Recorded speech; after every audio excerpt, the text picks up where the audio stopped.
Hi guys, this is Hirosaki. This story is all about what if Naruto was part of the Avengers. Naruto left the elemental nations and wound up in a world where flying metal man, magic, and gods exist. Before we start, kindly like and subscribe to this channel, and look over the description box for the author of this amazing storyline. Welcome aboard. Chapter 67, Double Date to Disaster? New York City, New York. February 4, 2009, 1900 H local. I'm still surprised every time I see you in a suit, Natasha commented when she got out of her room. Naruto is wearing an open-button navy blue suit with a subtle checker pattern, and a dark orange shirt with its top 3 buttons undone paired with black derby shoes.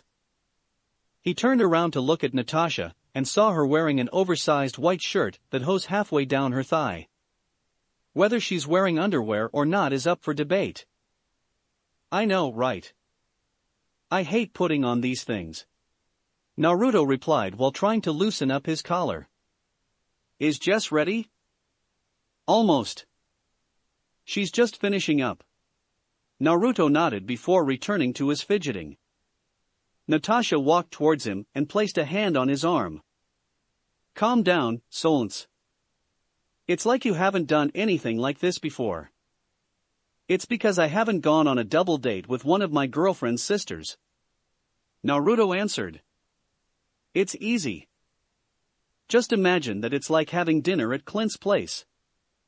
Except we're in public and a high-class restaurant, Naruto countered. Though I don't know which one, but based on Jess's expression, it's somewhere I'll be surprised. Natasha's smile turned a bit more mischievous, which was certainly noticed by Naruto. You know something, he added while squinting his eyes. Yes, I do. But I promise you, it's nothing bad, Natasha answered, placating Naruto. Besides, Jessica has nothing to do with it. It's all her sister's plan. Naruto took out a thick deck of cards from his pocket, pulled Natasha with him to sit on the couch. I need your opinion on something, Naruto said as he handed over the deck of cards to Natasha. She took the deck and flipped through it. Which car should I go for? 3 years after building his bike, Naruto and his clones continued with his hobby of making personalized hyper vehicles on steroids. From bikes to Quinjet and everything in between, he already has some idea in building most of it. But the ones that caught his attention, or if an idea suddenly strikes him, he would make it from scratch, just like his bike. As expected, all his car builds have quickly filled up his warehouse/garage. That's when he decided to create a new system to store his masterpieces, instead of buying new warehouses. What he came up with was the card garage system. Each card is made with an ultra-thin sheet of chakra metal engraved with storage, reading, color change seal, and chakra storage seal. Naruto had placed an information seal on all vehicles that have data on its specs with both standard and chakra enhanced modes. When the car is stored inside a card, the information seal would be read by the reading seal with the details and appearance displayed on the card using the color change runes. Naruto was convinced it's one of the best ideas he ever had, since Nat and Jess can seal and unseal a card just using a drop of blood and the spare chakra in the chakra storage. Have you finished some of your projects? This feels thicker, Natasha asked while looking through the cards. Yup. I finished a Ducati, Kawasaki, and Harley motorcycles. There's also a Ney Lumbo and Porsche, Naruto answered. Let me borrow the Harley sometimes, Natasha asked while flashing a puppy-eyed look. Naruto nodded. He can't even think of a reason to say no, not that he wants to. How about this one? 69 GT 500 convertible? Great choice, Haim, Naruto said as he took the GT 500 card, leaving the rest of the deck with Natasha. Natasha stood up and sauntered over to the shelf, placing the deck near the top, prompting her to stand on her tiptoes just to reach it. That's when Naruto answered one of his questions if Natasha is wearing any underwear. The answer? A big fat no. He released an audible grunt causing Natasha to turn around and send a sexy wink. Damn temptress. Naruto whispered to himself, but it looks like Naruto heard it judging from her laugh. Don't give him a hard-on Nat. I still need him for tonight. Jessica suddenly said from behind Naruto, causing Nat and Naruto to turn around. It's hard enough for him to agree right now. Naruto's mind froze when he saw what Jessica was wearing. She's wearing an elegant silver dress with her sides exposed, showing off her tight waist. She turned around, showing off her outfit. If anyone thinks the front is deadly enough, the back is practically a weapon of mass destruction. Basically, Jess is wearing a halter-top style dress, leaving her back wholly uncovered. Naruto is sure that the backless design stopped just above her ass. After a few moments of silence and sitting in a daze, Naruto finally came back to the land of the living. God damn it. I'm sure you girls hate me. Naruto exclaimed, causing both of his girlfriends to flash him a questioning look. Your outfits are killing me. Natasha and Jessica looked at each other before laughing hard. Jessica walked over towards Naruto and pulled him up off the couch. Don't be a crybaby. You know we love you too much. Jessica said as she looped her arms around Naruto's neck. Besides, you're immortal. He adopted a petulant look. Jessica planted a peck on his lips, trying to soothe him. Come on. We'll be late. Naruto just nodded, his mind still trying to make sense of what's happening. Natasha walked towards the pair, and giving both of them a deep kiss. Have fun, you two. Natasha told both of them before focusing on Jessica. Make sure he doesn't do anything crazy. You might be fighting the triad at the end of the night if you don't place a tight leash on him. She added half seriously. Hey. I resent that. Naruto interjected but was ignored by the girls. Don't worry. We'll just go for dinner before going straight back home. Jessica replied before tugging on Naruto's sleeve. Naruto, we need to go. All right. Naruto agreed. We'll see you later, Nat. He said before giving her a quick peck and activating Hirosaki to transport Jessica and himself to the garage under Nat's personal studio. Naruto placed his arm around Jessica's waist to keep her steady since he knows that Hirosaki landing can make someone unsteady on their feet, even more so that she's wearing fuck-me pumps. Thank you. Jessica said after she finally got her footing. Naruto placed a kiss on her cheek before pulling out the car storage card and pumping his chakra into it. When it started to emit a light blue glow, he faced the card facing away from him until a puff of smoke appeared in front of the couple. When the smoke cloud dissipated, it revealed a glossy royal blue 1969 Shelby GT500 convertible with black stripes running down the center. If you pop the hood of this bad boy, you'll notice that instead of an old-school 428 V8 engine, it has a supercharged V12 engine. The front of the GT500 has been extended to accommodate the massive engine and give space for the supercharger air intake.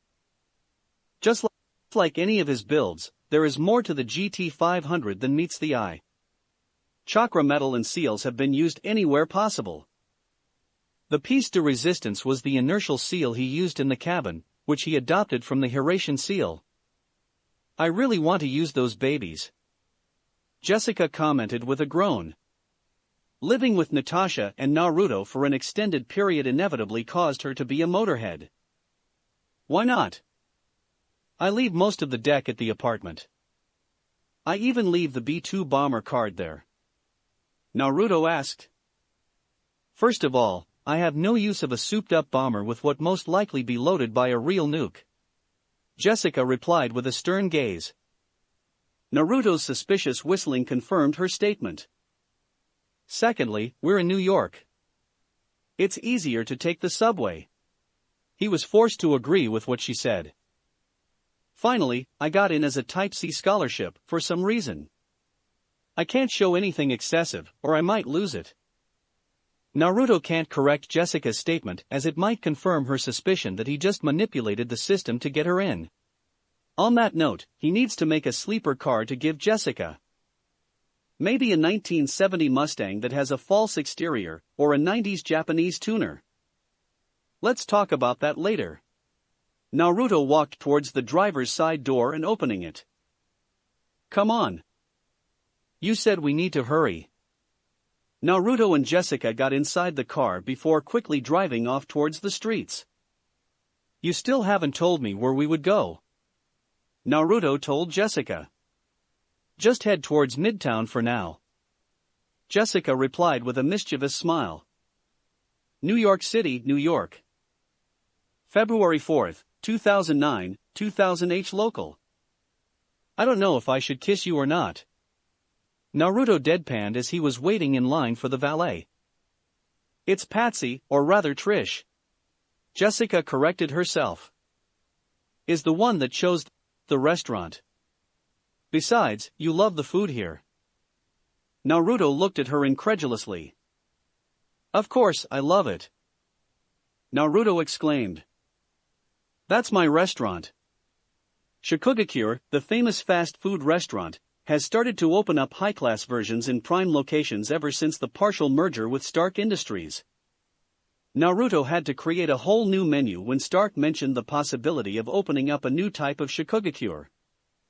Critics said that even if Shikugakure has accomplished great success, it was still a fast food restaurant and can never compete as a high-class restaurant.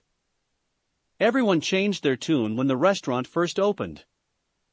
The newly opened restaurant quickly jumped through the rankings and becoming an accredited 5-star restaurant within a week while acquiring 3 Michelin stars in their next update 3 months later. 3 minutes after Naruto and Jessica started to wait in line for the valet, it's finally their turn. Naruto got out of the car and walked around to open Jessica's door. The young couple had instantly drawn everyone's attention. Naruto shrugged off all the attention, but Jessica feels a little uncomfortable, causing her to stick closer to him. Ignore them. It's just you and me, no one else. Naruto whispered to Jessica's ear, effectively calming her down. The pair walked inside the restaurant towards the maitre d' after they took the valet ticket. Jessica moved in front of the reception. Hi. Good evening. We're meeting someone. Jessica informed with a smile. Of course. Who's the person you are meeting with and your name to confirm with our guest? The maitre d' asked. Jessica Jones meeting Patricia Walker Jess answered. Please wait a moment as we confirm. The maitre d' replied before talking into her radio. Naruto and Jessica were escorted into a waiting area. Why are there only elevators down here? Jessica asked, gesturing towards the only other noticeable feature of the floor other than the reception booth. Tony left the designing the whole place mostly to me. I even replaced the contractor with my clone, so I was able to change and upgrade a lot of stuff. Naruto started in a proud tone. Overall, all 10 high-class Shikugakure restaurants all over the world have one basic design. There's a 10-floor enclosed parking building and 25-floor restaurant, first floor receiving and dispatch, second floor waste recycling and disposal, third consumable food waste and overrun processing, fourth to fifth cold storage, sixth to seventh general food storage, eighth to ninth food processing and special food storage, 10th non-food storage, 11th cleaning and sanitation, 12th break room, 13th to 24th restaurant proper, and 25th security and penthouse. Jessica can't help but stare in awe at how extensive the restaurant was. She should have researched the place even a little bit. That's not even the best part. He added with an almost maniacal grin. What's the best part? Jessica automatically asked in a whisper. Everything no one else knows, even Tony. Jessica had a bad feeling when she saw Naruto's grin turn into a full-blown smile. Don't worry. I didn't use chakra metal and seals on this place. Then what did you do? Let's start with something simple and work our way to more complex stuff. Naruto said before gesturing towards the glass windows. The windows are made up of crystal-clear 2-inch bulletproof glass with 4-inch titanium alloy curtains at both sides of the windows. He pointed to the doors. The doors have 10 inches titanium alloy gates. The pillars inside and outside the building have built-in modified phalanx machine guns. He then pointed towards the floor. Both buildings have a customary basement with nothing particular in it, but there are 5 more floors below it with access tunnels, water purification and reclaimer, and arc reactors. However, most of the space is dedicated to vertical hydroponic farming. There are already some seeds in there. All it needs is someone to start it up. He took a moment to catch his breath. The food and essentials alone could last the restaurant at full capacity for 2 weeks. Jessica stayed silent for a few moments before turning towards Naruto. "Why did you build a fort in the middle of Manhattan?" Jessica said in an eerily flat voice, but Naruto didn't notice the tone. "The construction of the building happened during my zombie binge phase," Naruto replied while scratching the back of his head. Jessica released a sigh. Zombies. Of course, Naruto would build an overkill of a fort because of zombies. "We'll have a talk with Nat about this, Naruto. But for now, you're grounded from your computer setup." Naruto's demeanor dropped when he heard his punishment for building a zombie-safe house. It's the logical thing to do. He was about to complain when a waiter approached them. Excuse me.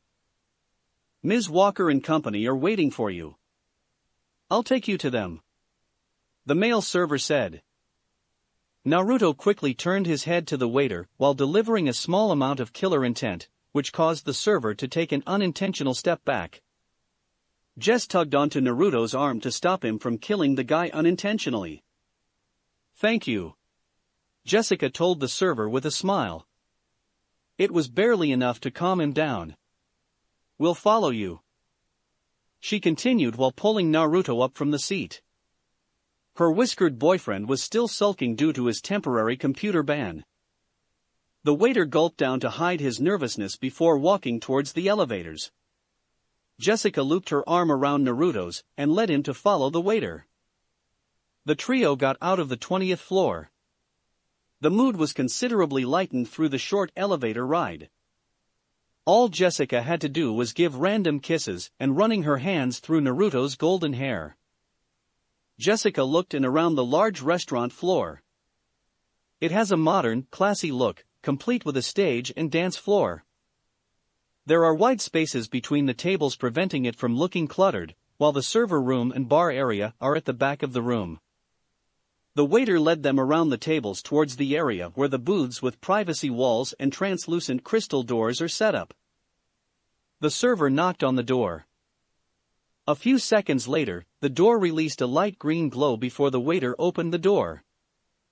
The couple immediately saw Trish and her date at one side of the spacious table, leaving the other side empty. "Jess, what took you so long?" Trish greeted her sister. She stood up from her seat and gave her a brief hug. "Getting a little fancy now, are you, Trish?"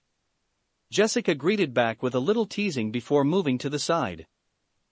"Meet my boyfriend, Naruto Uzumaki." She introduced using his real name. Naruto walked forward and kissing the back of Trish's hand. "Hi. I'm Naruto Uzumaki and I'm here under protests." Naruto introduced himself with a broad smile contrasting his message. Jessica facepalmed while Trish adopted a strained smile before looking at her sister.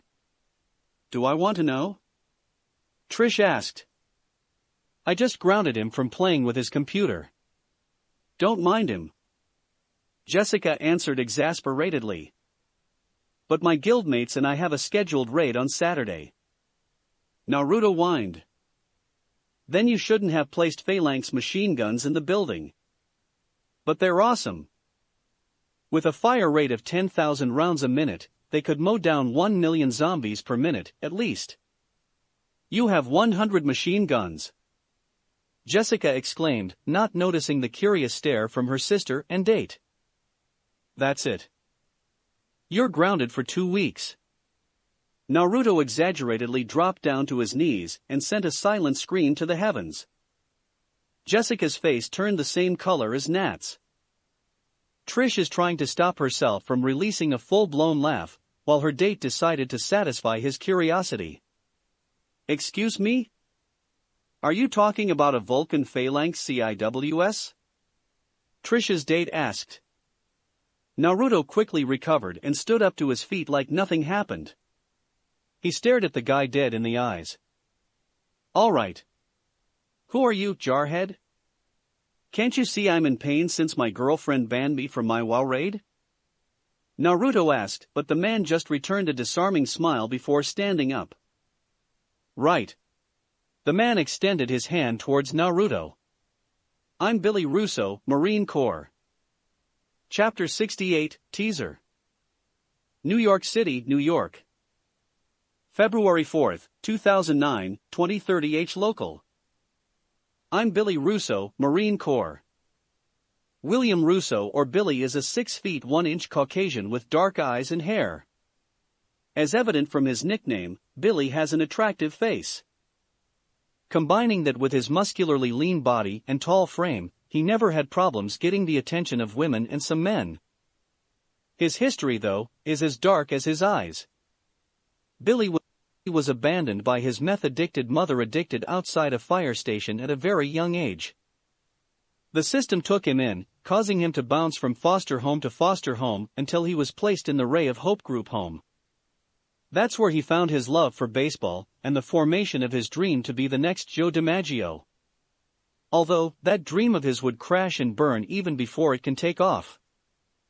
One faithful night when he was 11 years old, one of the Good Samaritans of the orphanage named Arthur Walsh took an unhealthy amount of interest in him. He was forced into a secluded area of a park near the orphanage after one stickball game. Arthur yanked his arm, tearing his rotator cuff before proceeding on to breaking his arm. Good thing, his adrenaline kicked in just in time to fight back and escape. Years later, Billy's patriotism and the lack of prospect to be a baseball star made the choice of joining the U.S. Marine Corps reasonably easy. Everything turned around for him from that point onward. He had made a name for himself in the military, increased his assets, and, best of all, made a buddy he can count on through thick and thin. Ha! Naruto replied while staring at Billy. So, you're who they call Pretty Face. Billy flinched when he heard the dreaded nickname. Don't get him wrong. He owns up to the moniker when he's at someplace even remotely military, but it's an entirely different matter otherwise. But that small detail gave him an idea about Naruto. You military? Billy asked. Nope. Close though. Naruto answered with a teasing smile before sitting beside Jessica. Billy decided to sit beside Trish. I'm you guys but richer. Naruto was expecting any negative emotion from Billy since he basically admitted being a merc, but was surprised when he detected nothing. Though I'm more into building stuff these days. So, you built a phalanx? Billy said incredulously. Yup. Naruto replied while taking 2 ordering tablets and giving one to Jessica. Tony designed it, but I made it better. Trish choked on the water she's drinking when she heard Naruto's statement. She can't pass up on that juicy detail, especially since she's a radio show host that focuses on relevant topics like privatization of world peace. By Tony designed it, you mean Tony Stark designed the phalanx you improved, right? Trish interjected in the conversation.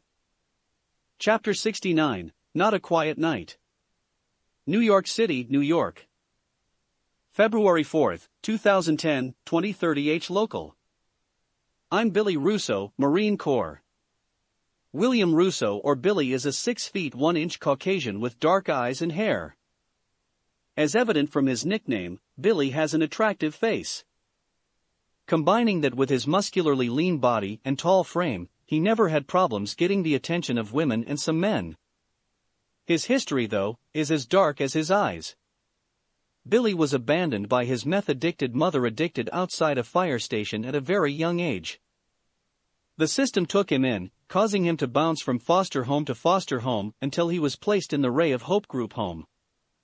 That's where he found his love for baseball and the formation of his dream to be the next Joe DiMaggio.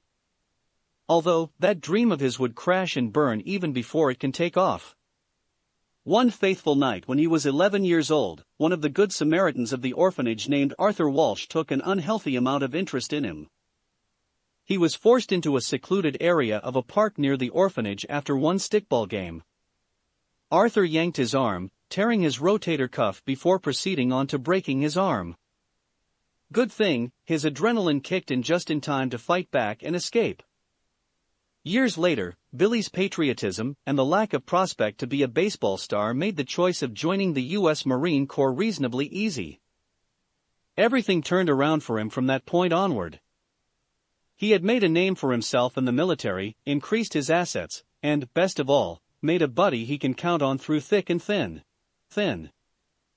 Ha! Naruto replied while staring at Billy. So, you're who they call Pretty Face.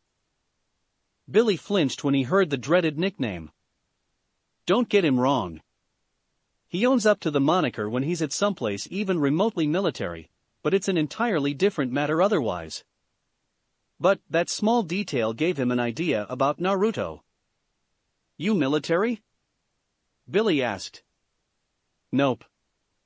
Close though. Naruto answered with a teasing smile before sitting beside Jessica. Billy decided to sit beside Trish. I'm you guys but richer. Naruto was expecting any negative emotion from Billy since he basically admitted being a merc, but was surprised when he detected nothing. Though I'm more into building stuff these days. So, you built a phalanx? Billy said incredulously. Yup. Naruto replied while taking 2 ordering tablets and giving one to Jessica. Tony designed it, but I made it better. Trish choked on the water she's drinking when she heard Naruto's statement. She can't pass up on that juicy detail, especially since she's a radio show host that focuses on relevant topics like privatization of world peace. By Tony designed it, you mean Tony Stark designed the phalanx you improved, right? Trish interjected in the conversation. The one and only.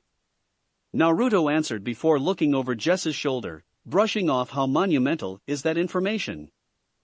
He noticed that she's struggling to choose what she would order. Either because of how extensive the menu is or, more probably, the price of each meal.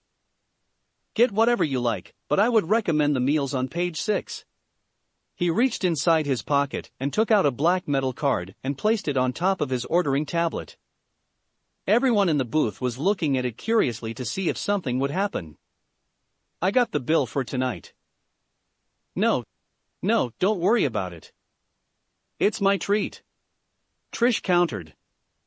Well, my producer's paying for it, but you get the idea. She turned around to Jess when she heard her stifling a laugh. You really don't want to do that unless you want your producer to hate you. Jessica said with an amused smile while glancing at Naruto, who is still looking over the menu. Okay, I'll bite. Why is that? Trish asked, noticing the subtle glance. This guy right here. Jessica replied while pointing towards Naruto. Can eat a ridiculous amount of food when he's on a roll. He's the epitome of a bottomless stomach. I know a lot of guys like him in the military. I remember this guy we call Bubbles, massive dude. Looks a lot like Shaq. He eats 10,000 to 15,000 calories a day. Billy joined the conversation. That's a lot but rookie numbers compared to Naruto. Do you guys know about the steakhouse near John Jay? Trish and Billy nodded. The Whirlpool Steakhouse in Delhi's origin is a story that is known to a lot of local New Yorkers due to its media coverage. Known initially as Jinseki Food House, the Whirlpool was on the verge of bankruptcy when due to the lack of customers when they suddenly turned it around and becoming one of the most popular low-medium cost restaurants in the city. They're famous for their use of different high-quality kinds of beef, including Wagyu. During my first year at John Jay, Naruto would pick me up at least once a week. He would have a snack at that place every time. Jessica started. There's this one time when he didn't know that I won't be able to leave until 7 p.m. because of an exam, and he's already there at 3 p.m. He sank $18,000 that day on food alone. Let me remind you that the meals then cost $50 at most. She explained before pulling onto Naruto's ear, surprising him. Worst of all, he didn't even give me a taste. Ow. Ow. Ow. What did I do? Naruto exclaimed before rubbing his ear. You're not listening, are you?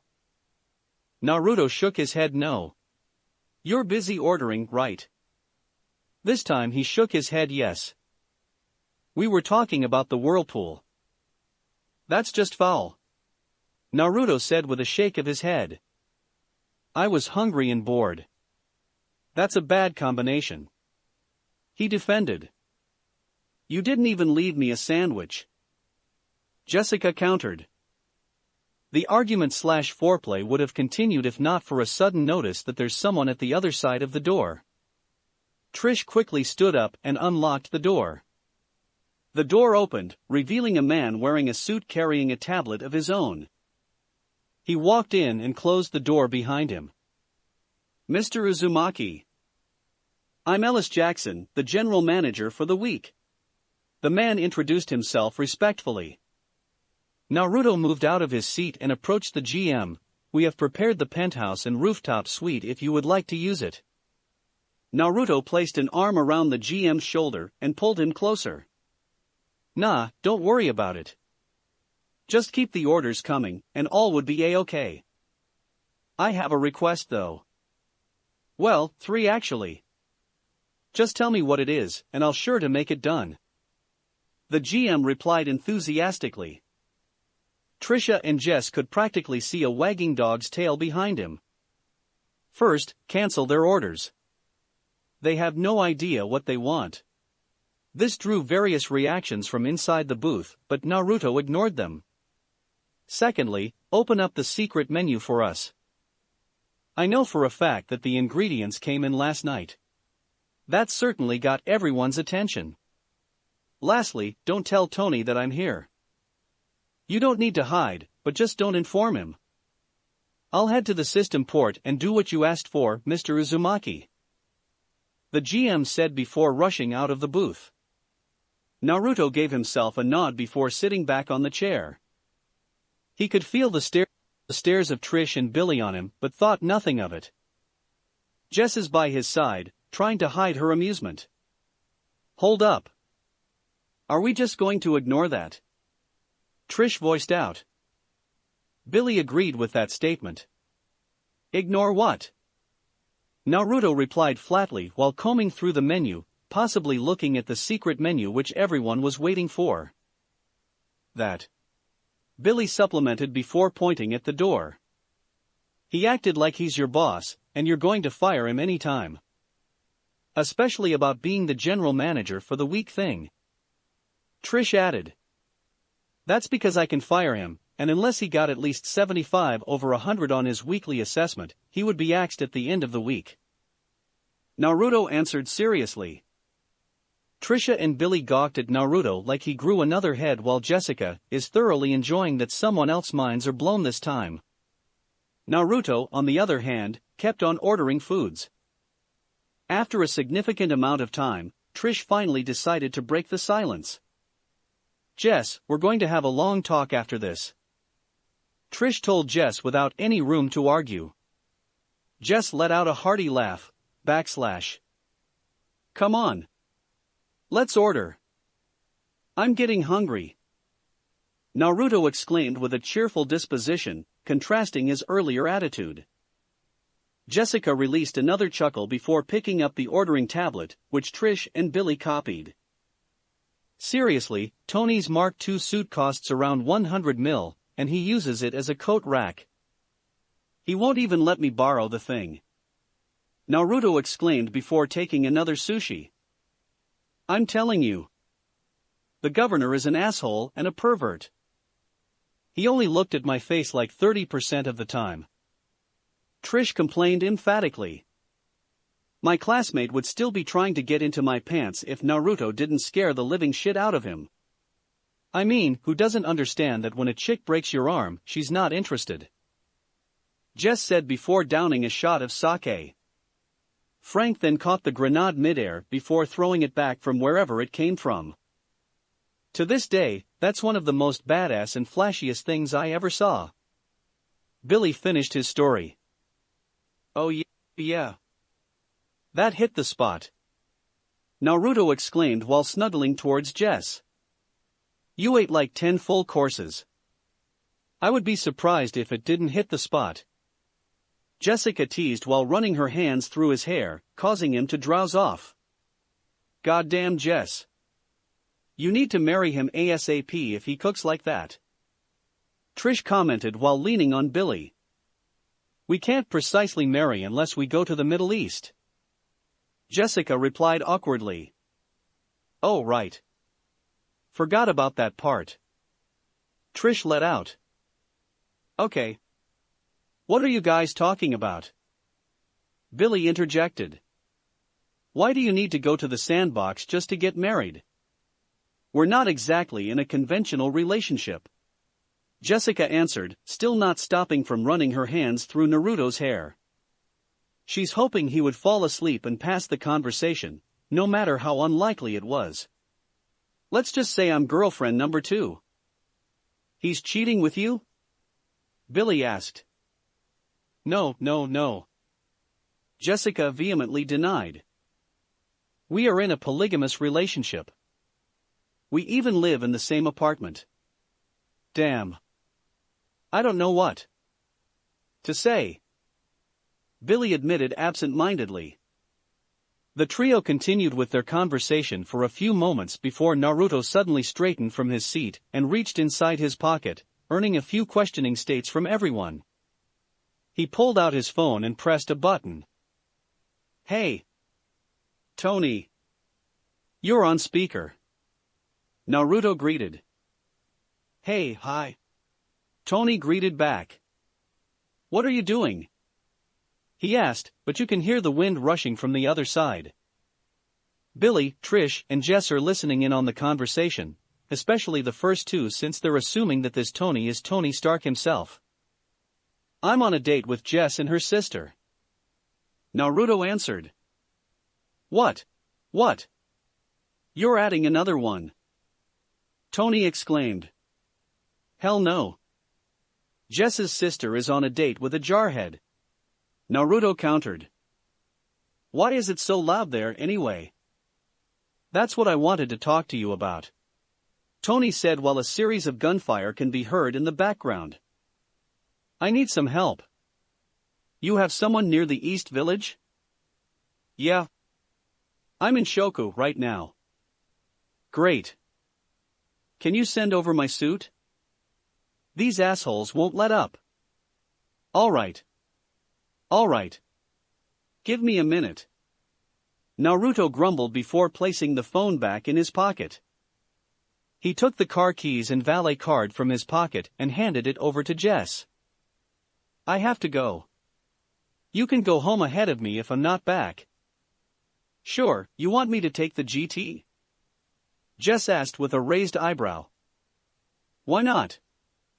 You can handle her just fine. Naruto countered while standing up from his seat. Anyway, it's nice to meet you too, but I have to cut it short for now. He apologetically said to both Trish and Billy before giving Jess a kiss on her cheek. I'll see you at home later or tomorrow, depending on how big this thing is. I'll let Nat know. Jess replied with a smile. Naruto returned the smile before rushing out of the booth. Jessica picked up the key and valet ticket and placed it inside her purse. When she looked up, she saw the Trish and Billy staring at the door. I don't know what to say. Billy commented before bottoming up his beer. New York City, New York. February 4, 2010, 2300 H local. Tony decided to visit the Stark Expo grounds, since it's in the final stages of construction. He wouldn't normally do something as inane as an inspection, but the Stark Expo is something he inherited from his father. That's why he's making sure that everything goes smoothly. He also had another goal of checking out a building where he would build the Stark Tower. Everything went to shit when they were about to leave the expo. Tony visited the grounds at the same time as some unsavory figures building some backdoors entrances to the expo. Unluckily, he didn't bring his suit with him, and his security team was quickly overwhelmed them. The only reason Tony managed to get away was that the guys who were after him wanted to take him alive, most probably because they want his suit. He got out of the expo grounds before they have surrounded him, and worked his way to a truck garage a few hundred meters away. Good thing a truck driver, who's a former army guy from what Tony could tell, helped him out. The driver was supposed only to drive him towards the Stark Industries, but the assholes found them, and they are trying to run them off the road. After a few minutes of cat and mouse, Tony decided he had enough and called the big guns. They were trying to dodge the hail of gunfires when they both heard something dropping from behind them. Tony quickly turned around and saw Naruto sitting at the back seat with his suit. The truck swerved a little because of the driver's surprise. "I got your suit right here," Naruto said casually while patting the suitcase-sized Mark 4.5. "I'm not even going to question how you got here. Just switch seats with me," Tony replied while scooching over to the back seat and Naruto moving to the passenger side. "The seal I placed on your arm. I can track you anywhere if you think about it," Naruto answered before looking towards the driver. "How are you holding up?" "Good, actually. The whole thing is giving me nostalgia," the driver answered. Naruto looked at the guard weirdly for a moment before asking, "You're not going to ask how I suddenly appeared at the back of your truck?" "Tony Stark is in my truck with men in black chasing the hell out of us," the driver replied with a shrug. "Besides, I'm in the army. Need to expect the unexpected." Damn. You take shit a whole lot better than the jarhead I met earlier tonight," Naruto commented honestly, causing the guy to smile. "What's your name anyway?" "Sergeant Kyle Reese. Got out of the army a year ago." Kyle introduced himself while making a sharp turn at an intersection. "Well, nice to meet you, Sergeant Reese. Nathan Umber, private contractor," Naruto said before he suddenly felt a tap on his shoulder, causing him to turn around. "I'm going to go out of the roof and deal with the ants," Tony informed the pair before flying through the roof. Naruto released a sigh while looking at the hole formed at the top of the truck and pulled out his phone. "Jarvis, send over the best articulated truck SI has to the New York main office?" Naruto texted. He received a confirmation a few minutes later. Chapter 70, Poison in My Blood. New York City, New York. February 4, 2009, 23:10 local. As soon as Naruto got the confirmation from Jarvis and placed his phone back in his pocket, he heard a few explosions and gunfire in the background. A few minutes later, the truck shook because Tony dropped from the open roof. "They're from the 10 rings," Tony stated before removing his faceplate. "All of them," he added seriously. "So someone helped them inside the country considering how much firepower and resources they have," Naruto concluded. "I got a feeling which group helped them." Reese pulled the truck over to a large alleyway and released a sigh of relief before looking around. He paled slightly when he saw the damage inside the cabin. He doesn't even want to think about the outside damage. All the gunfire must have made the exterior look like Swiss cheese. "Don't worry about it," Naruto told Reese, trying to reassure the ex-soldier. "We'll handle everything. It's the least we can do for keeping this guy alive," he continued while pointing at Tony. "But in the meantime, I need you to get out of the truck." This caused him to receive a questioning stare from both Tony and Kyle. "Okay. Did I miss something?" Kyle asked, not really liking the fact that he's getting kicked off his truck. "Don't take this the wrong way, but you're a nobody compared to Tony, and the fact that you have not met any cops in the first 10 minutes of the chase means they have someone inside the government, either local or national. Naruto stated with absolute certainty. Tony immediately got the implication, but Kyle doesn't seem to get it, and it showed on his face. Tony and I are rich. Those men in black guys will either be let out or swept under the rug. That leaves one target. He added. They'll crucify the hell out of you since they need someone to blame the whole thing, and you're the convenient scapegoat. Fuck. Reese cursed silently before picking up a cap from his dashboard and other personal effects. Alright. I'm out of here, he said while opening the door. Naruto reached inside his jacket pocket and took out an access card and a check before handing it all to Kyle. Just go to Stark Industries tomorrow afternoon and give this card to the reception. The check, on the other hand, is a cover when you are inevitably questioned. So, you should deposit it by tomorrow morning. Naruto explained. Naruto collected a few pieces of stuff from Tony in case of emergency. One of those things is a VIP access card for company executives, and a few checks with different amounts. He never expected that he would be able to use the check, but good thing he had Tony make some. Okay. I'll be there at 4. Kyle replied before jumping out of the truck and walking away. Naruto moved over to the driver's side while Tony scooted over to the passenger side. What are we going to do now? Tony asked. He had an idea what Naruto would suggest, but it's better to be sure. We're going to do our civic duty, and you are going to report this to the police. Naruto said with a grin. He's just going to let Tony run his mouth. Call lawyer. You should make a record for this since the Senate is working their way up to your ass about the suit. Yeah. Tony replied, a little disgruntled. Aren't I technically your boss? Naruto looked at Tony incredulously while hiding a bit of his amusement. So, boss, what's the plan? Naruto said sarcastically. Shut up. Tony grumbled out. He knows that no matter how smart he is, he doesn't have a mind for strategy and planning. He's more of a straightforward attack guy. Let's just go. The 82nd precinct is the closest one here. No way. We're going to the 99th. I have a friend there. His team rotation should have the night shift until next week. Naruto countered before starting the truck again, but it wouldn't start right away. How the hell were you able to meet someone from the NYPD? Tony asked, genuinely curious. He knows Naruto doesn't have that much free time, and he never uses clones for social interactions. We're guildmates in World of Warcraft. We never met in person, but I know of him. Tony hid his amusement about Naruto's statement.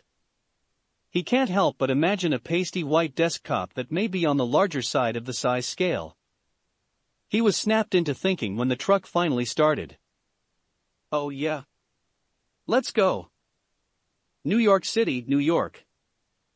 February 4th, 2010, 23:20 local. You didn't think this through, did you? Tony said with a shit-eating grin. Isn't it obvious?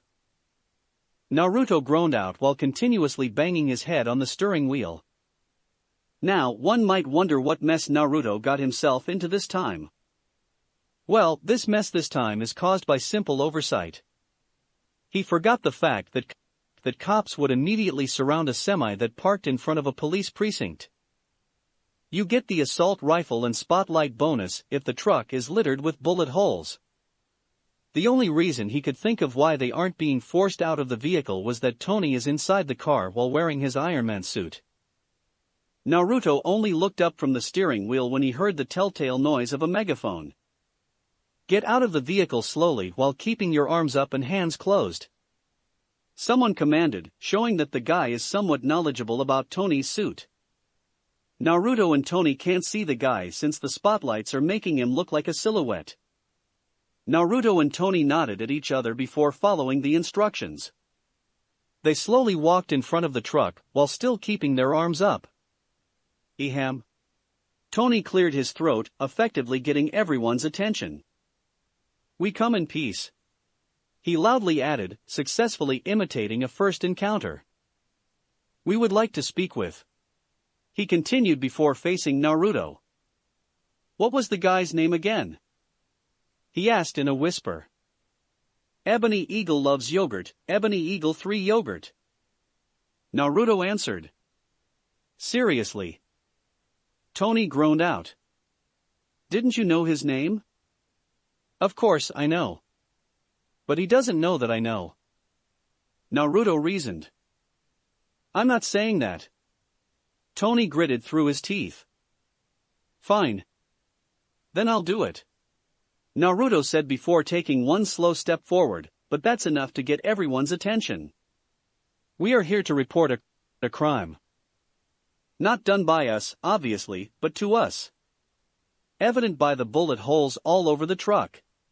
He explained, causing everyone to relax slightly. If Tony Stark in his Iron Man suit is not refuting that statement, then it must be true on some level. We would like to talk to a detective about this.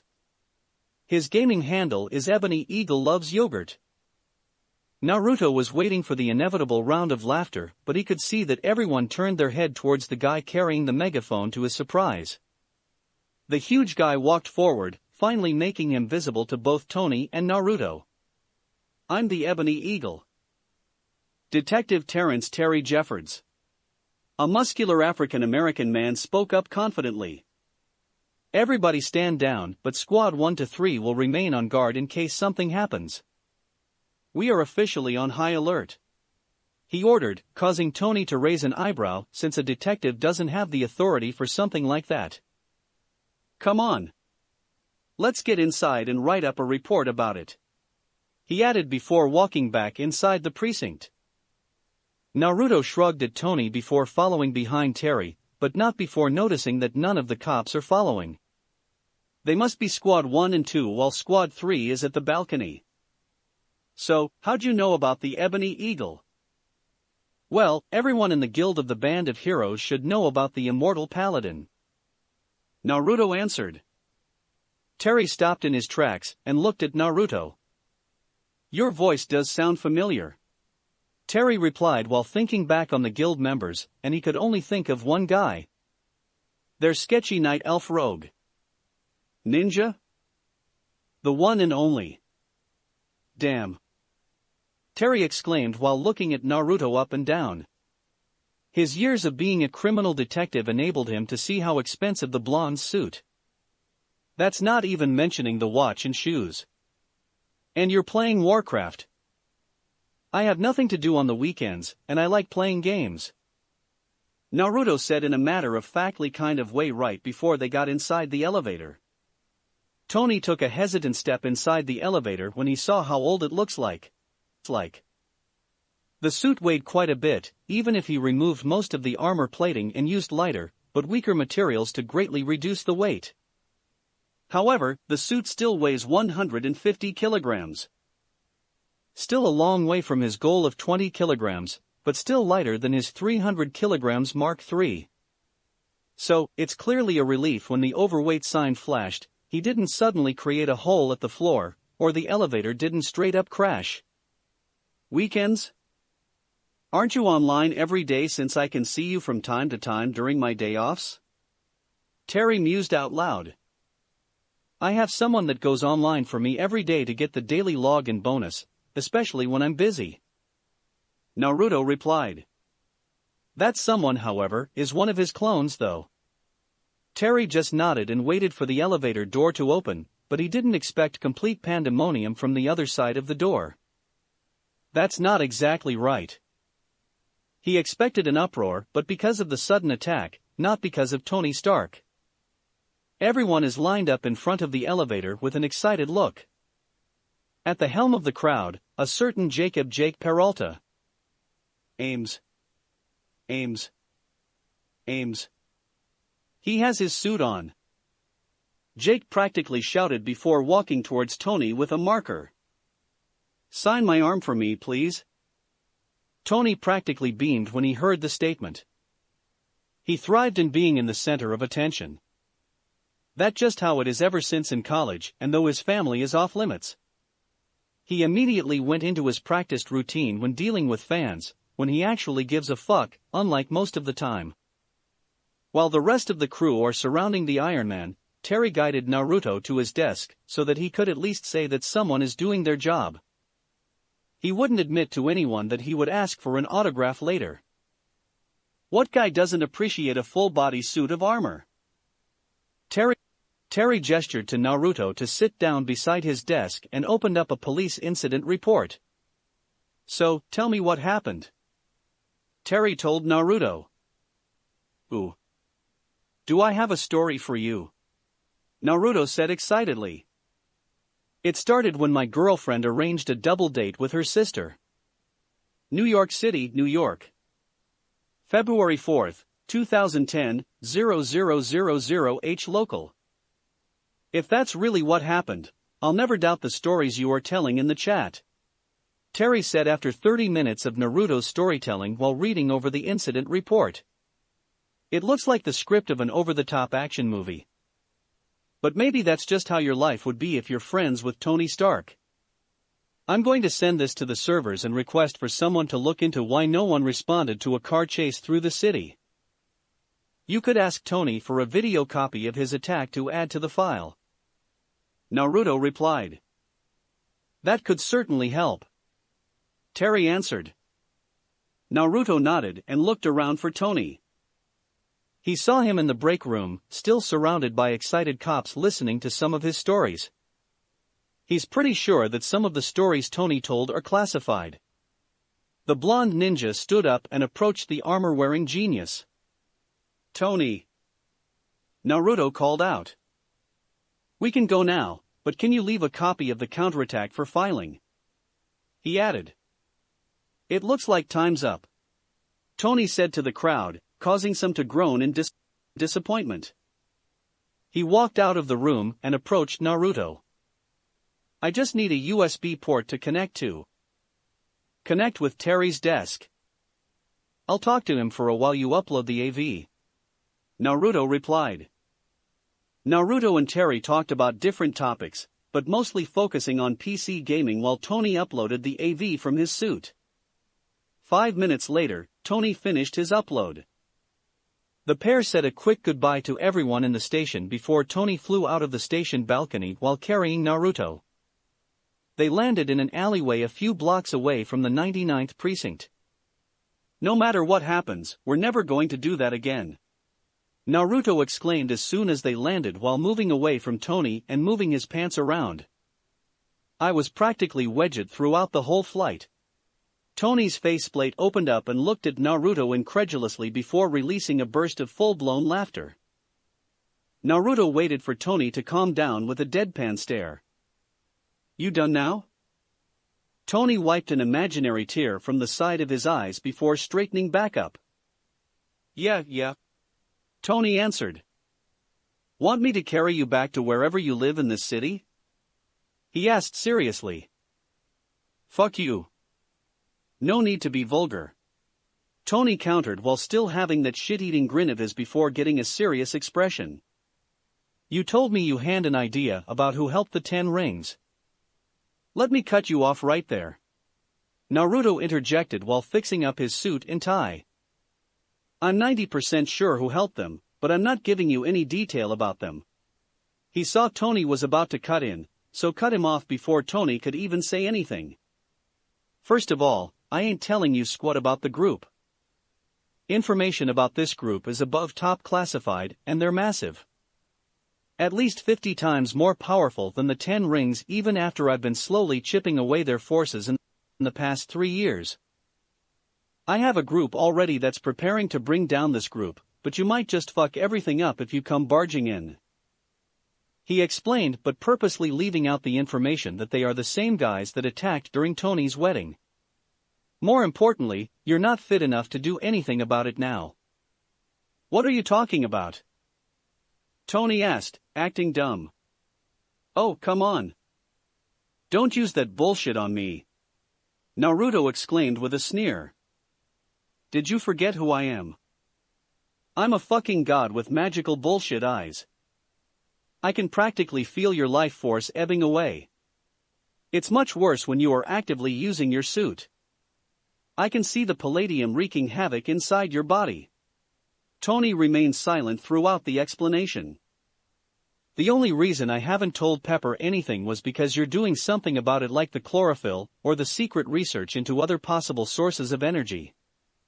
Tony stayed in silent contemplation for a moment before he asked something in a quiet voice. You're not going to tell her, do you? Maybe after 2 months, I'll be forced to say something. Naruto replied, but continued when he saw Tony's questioning look. Without intervention, and you continuing your chlorophyll treatment, you'll last till the end of the year. But with your current use of that armor of yours, you have until a month after the Stark Expo. Tony released a round of self-deprecating chuckle. Should I be worried that you know that much? Well, you shouldn't have given me open access to Jarvis. Naruto answered. You already found a solution, didn't you? Tony stated plainly. Found some options, but I don't know if it will work. I'm not a genius, remember. Naruto replied. If worst comes to worst, I can just heal you. I've been practicing my medical ninjutsu for a couple of years now, so at the very least, you shouldn't explode in a rain of blood and gore. That doesn't exactly give a sense of comfort. See, Tony deadpanned.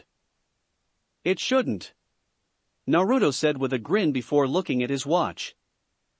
It's already late. I'm going to go home now.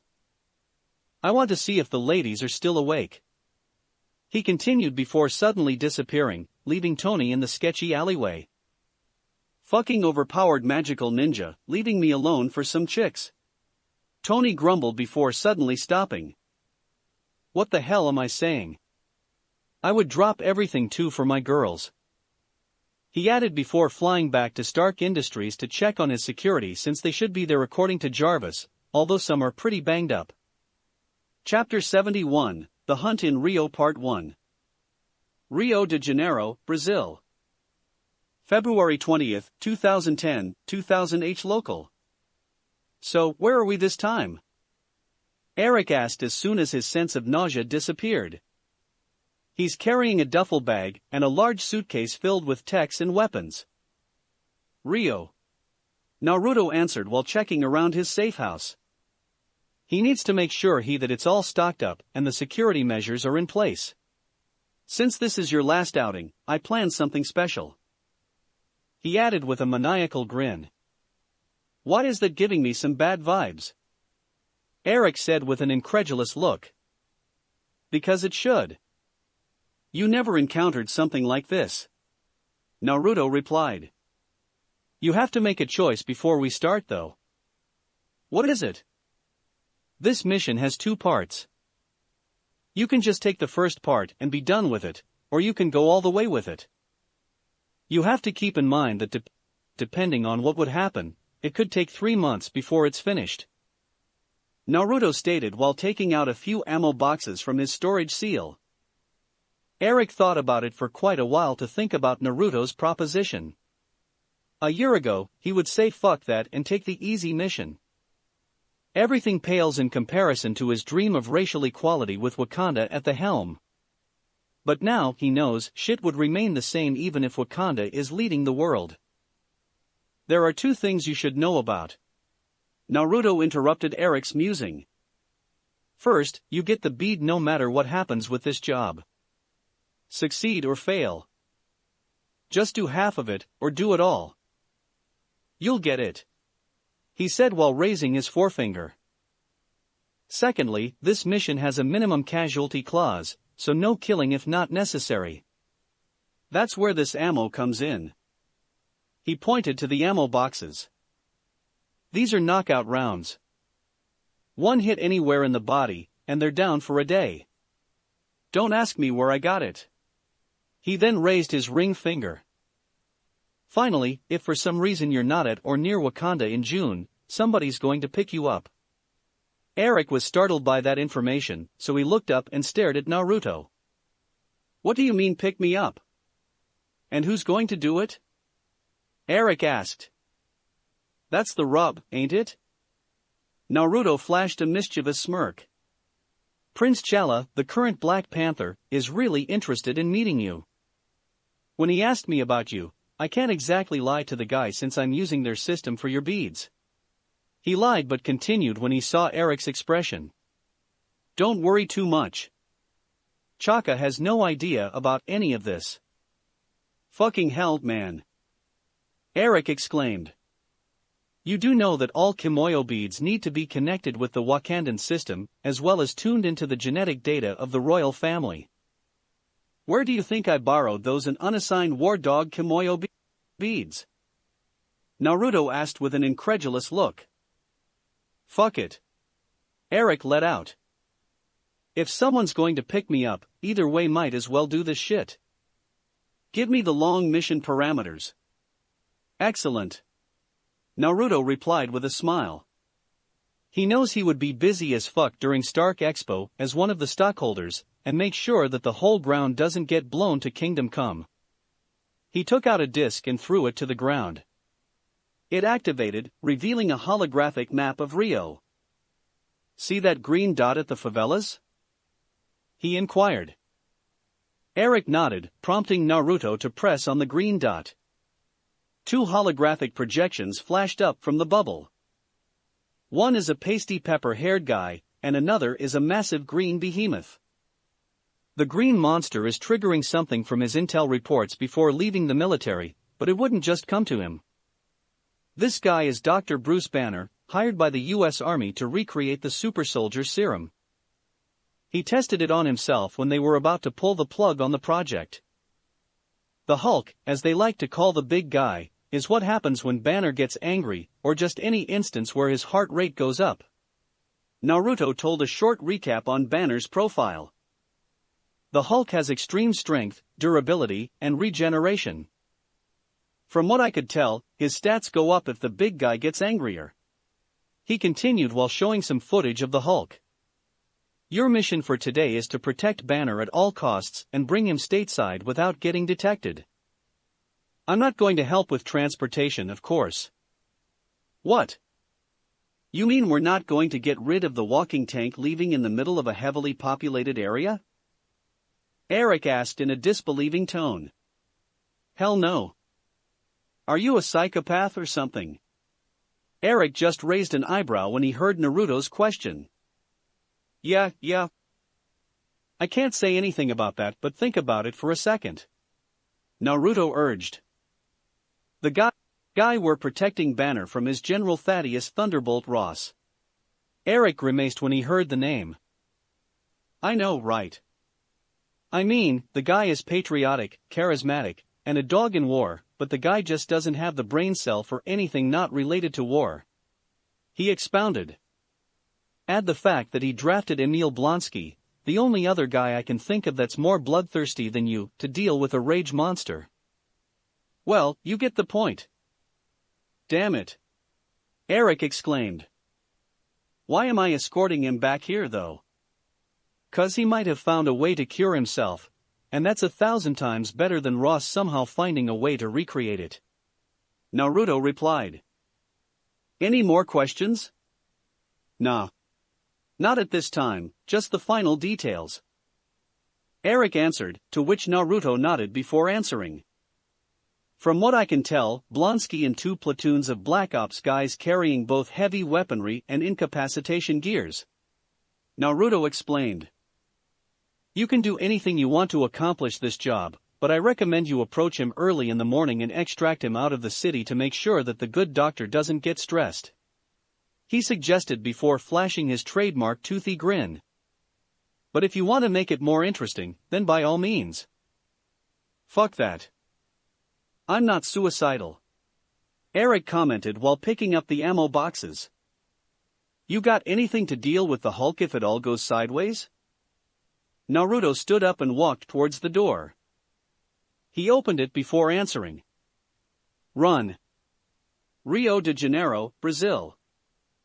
February 21, 2010, 0500H local. Dr. Robert Bruce Banner is a 42-year-old, 5 feet 8 inches, Caucasian male with brown eyes and pepper-colored hair. The stress of being on the run really took a toll on his body, not to mention his particular condition. Before being a wanted fugitive, Dr. Banner is a highly respected scientist and widely considered to be one of the smartest people on the planet, even smarter than Tony Stark himself. His 7 PhDs on biomedicine, bioengineering, and high-energy emissions only prove that small fact. As for why a highly respected scientist is currently on the run from the US government, stupidity from himself, and the military. The military, specifically General Ross, hired him to recreate the supersoldier serum. Apparently, Ross heard about him through his ex-girlfriend, Elizabeth Betty Ross, the general's daughter. Banner and his team felt they're so close to a breakthrough when the military informed them that the funding would be cut. In a moment of desperation, he decided to test the serum and procedure on himself. Surprisingly, he didn't die with the lethal amounts of gamma radiation he was exposed to. Instead, he acquired the uncontrolled ability to transform into a rage monster. Bruce uprooted his life ever since that incident 3 years ago. He focused on controlling the monster, and when it failed, controlling himself. He wasn't idle in those 3 years though. Banner had managed to get into contact with a colleague of his back in the States. Stearns is a brilliant scientist, and the only person he knows that can find a way to reverse what happened to him. Except for Betty herself, but that bridge has long been burned. Bruce is currently sitting on top of his bed in a lotus position for his daily hour of meditation to keep the monster at bay. He was thinking about the accident in the factory last week where a drop of his blood dropped inside a cola bottle when he heard a knock on the door. His heart rate rocketed up since nobody looks for him in his apartment. Nobody. Good thing he was able to control himself easily since he was already meditating. He took a few moments to calm himself before approaching the door. "Who is it?" Banner called out while already holding onto his bug-out bag in case everything goes to shit. "You don't know me, but I know you, Dr. Banner." Somebody answered from the other side of the door. "I'm here to get you out of here before Ross arrives here later today." Bruce's mind processed the information almost instantaneously. Based on what he knows and the accident last week, it's more than possible for Ross to track him down to Rio. There's one question left though. "Who the hell are you, and why the hell should I come with you?" Bruce asked warily while silently placing the barricades on his door. "Eric Stevens aka Killmonger, and before you react, I'm proud of that nickname." Eric started. "Former SEAL, and this is my final mission before my boss gives me the chance to let me go. My mission is to escort you back stateside to one Stearns until your condition has been resolved while preventing the military from getting their hands on you." Ugh. Bruce released a groan when he heard Eric's statement caused his fucked either way if his unexpected visitor isn't exactly friendly since they already knew too much. Fine. I'm opening up, but remember what the other guy can do," he said before opening up the locks and removing the barricades. When Bruce opened up the door, he saw a muscular African-American man who clearly reeks of a military man. He's wearing a full black tactical suit with a buttload of gears and a rifle. "Come on, Dr. Banner. I took out a few advance parties on the way here, so they're at most only an hour away," Eric told Bruce. "I got a car outside waiting for us, but you got to hurry up. I'm not trusting you. It's the only logical thing to do right now without letting the other guy lose," Bruce stated while picking up his bag and laptop. "Fair enough," Eric commented before unholstering a pistol before handing it over to Bruce. "Take this, Doc." "Oh no. No. I don't use that." Bruce nervously declined it. "It's not for you. That's for the guy you're shooting," Eric clarified. "Believe me, it's a lot better to die with a bullet to your head than getting turned into mush by the big guy." Bruce had no choice but to agree with that statement, so he took it hesitantly. Eric walked out of the apartment and checked the surroundings before calling over Bruce to follow him. They cautiously walked down the chaotic alleys of the favelas towards the main street. When they got out of the alleyway, Bruce saw an old, banged-up SUV that looks like it could barely start, so he sent Eric a questioning look. "Don't look at me like that. It's my boss prepared that, but don't worry about it. It's leagues better than what it looks like." Eric placated before unlocking the doors remotely and motioned for Bruce to get in the back. "Let's go. I got us passage to Florida using a smuggler's cargo ship, and it leaves at 7. Bruce opened the door and tossed his things inside. Eric got inside the driver's side door and placed his rifle on the passenger side seat. He took one last look around before starting the car and driving off. "I kept hearing about your boss and your former military, so I could only assume that you're a mercenary or something." Bruce deducted, trying to start small talk. "Yup. Former JSOC.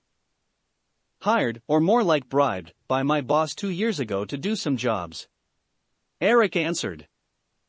"Thought I was going to topple some governments or some shit since it's my specialty, but turns out we would take down some organized crime groups." He continued. "As for my boss, he's an idiotic genius, and most definitely a weird guy. But let me tell you something."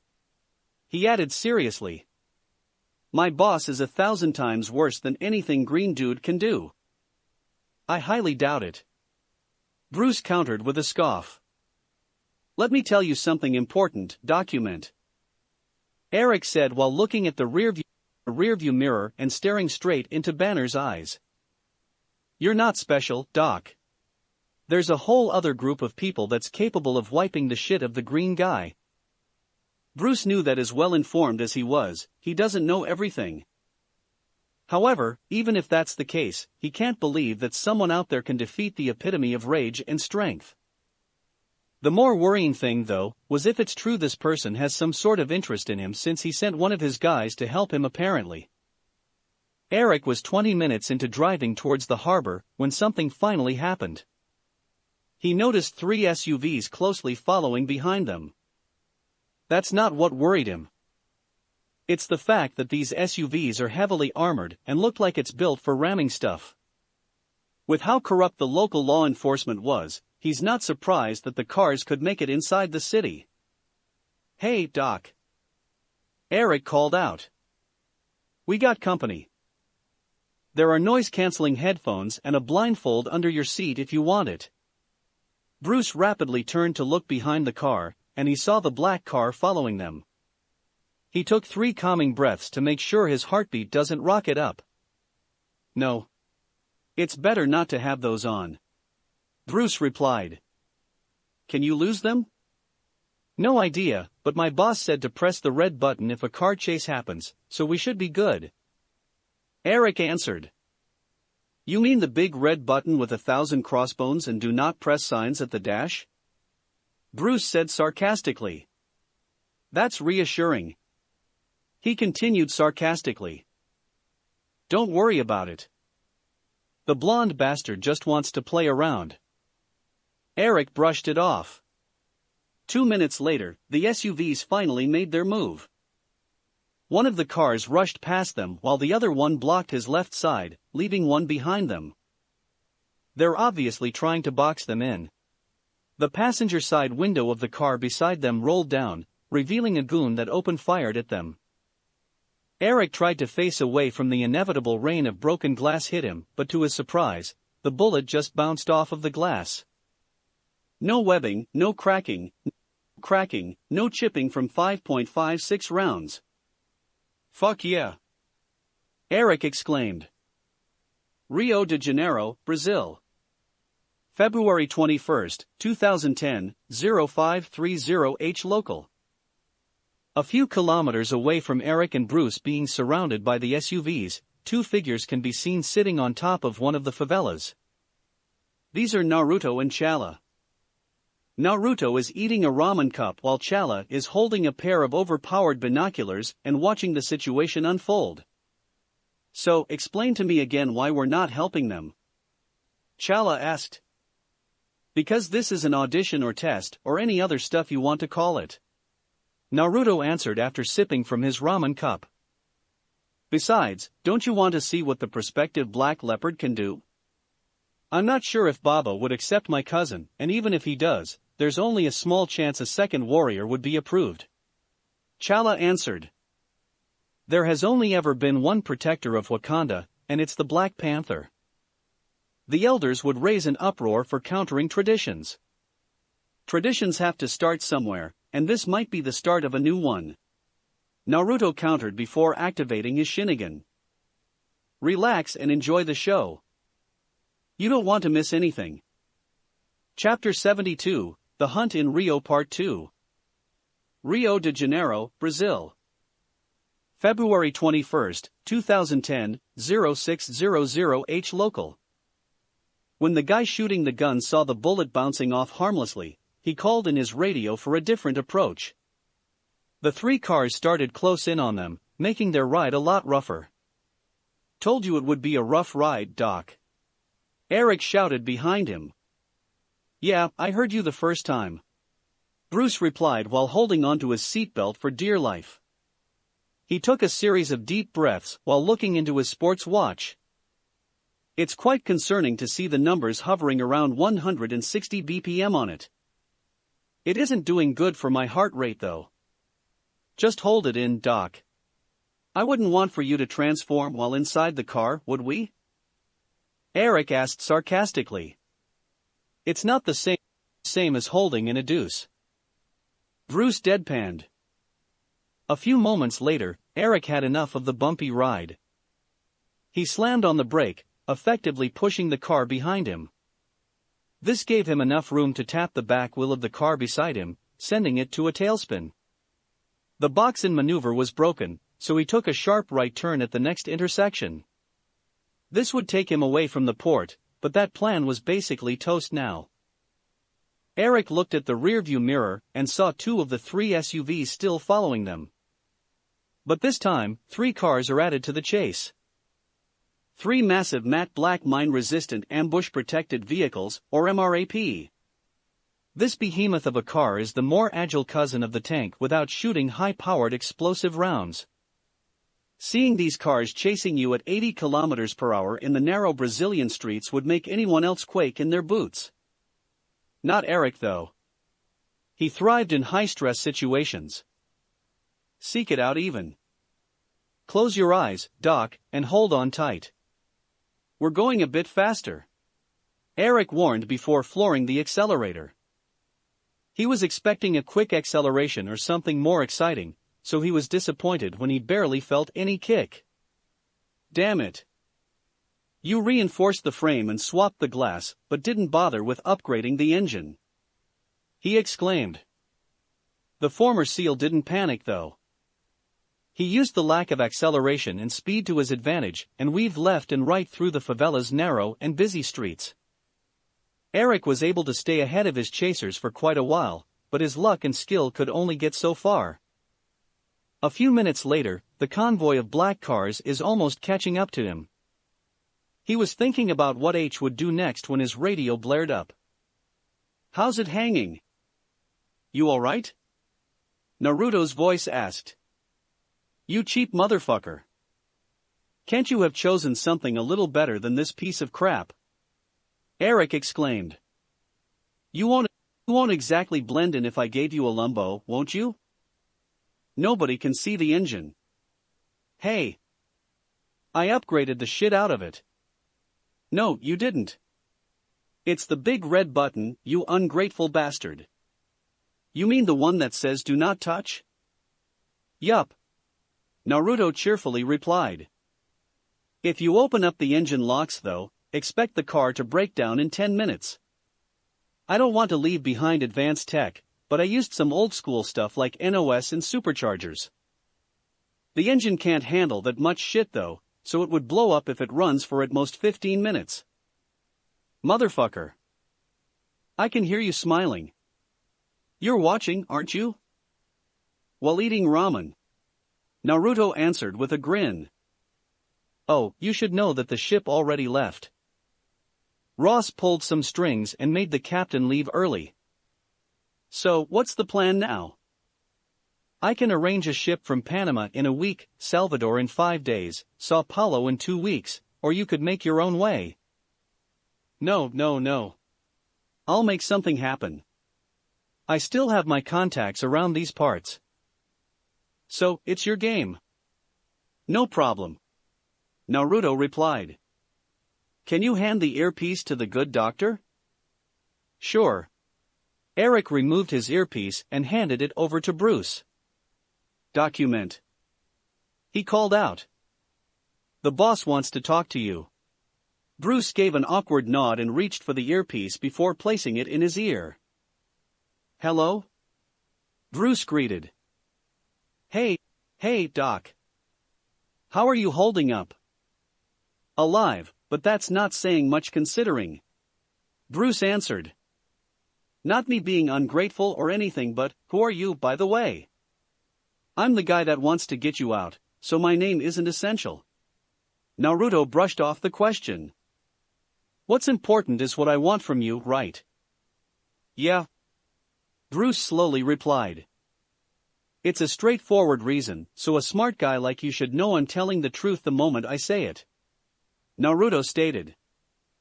I have 3 reasons to help you. First, I don't want the green dude rampaging in downtown Rio. Second, it's in my best interest to help you cure yourself, or prevent the military from getting their hands on your DNA. Simple. That's just plain common sense. Since an army of Hulks can be a lot worse than a nuke. He explained. Lastly, in case you can't find a way to reverse what happened to you, I want you on my side of the court. I'm mostly interested in you doing some science stuff, but not being on the bad side of your alter ego is good as well. I wouldn't want to be at the other guy's bad side either. Bruce commented. So you want to hire me? For what? Another super soldier serum snit?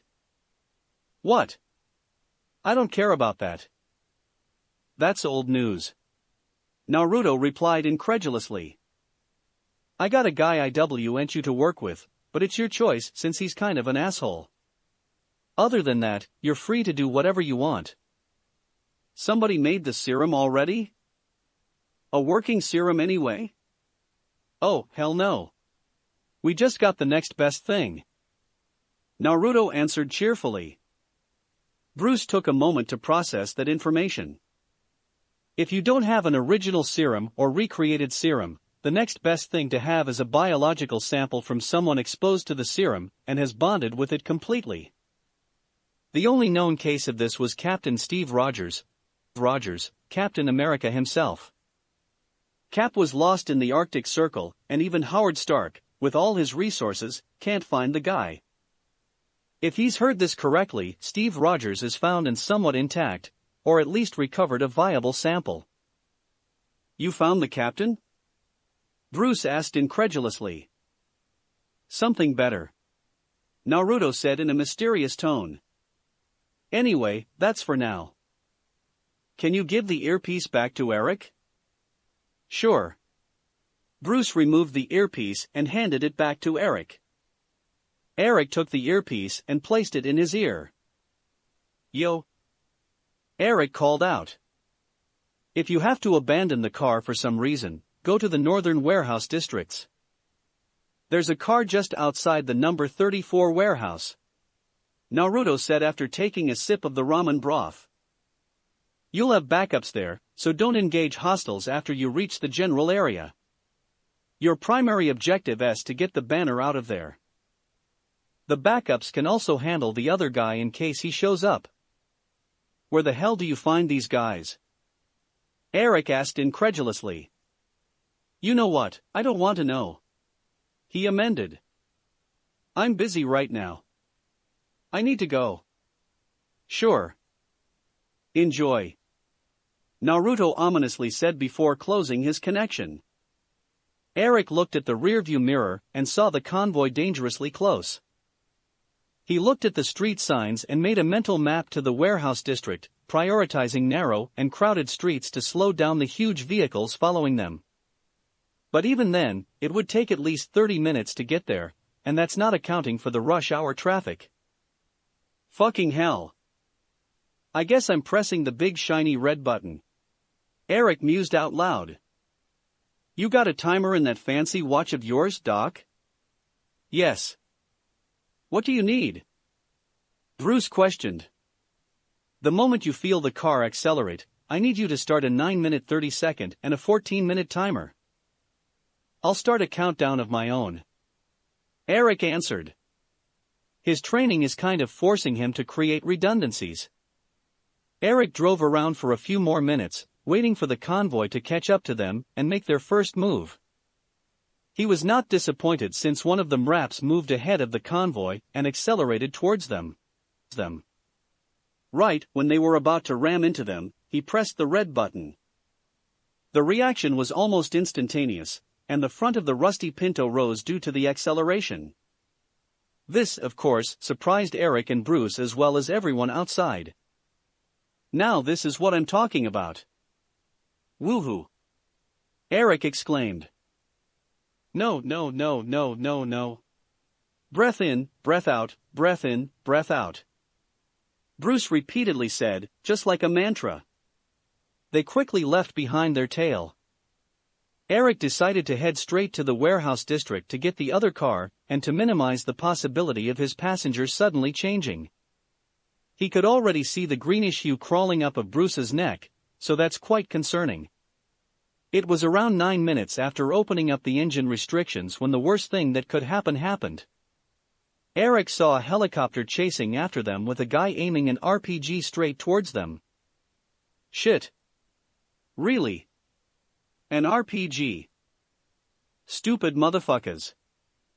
Eric exclaimed, knowing that it would unleash the beast if it hits them. Killmonger drove the car towards a narrow alleyway with some form of aerial cover. They won't be able to hit them easily, but the alleys won't make them utilize the unlocked engine. 14 minutes. Bruce called out. Fuck. Eric murmured. We need to ditch the car.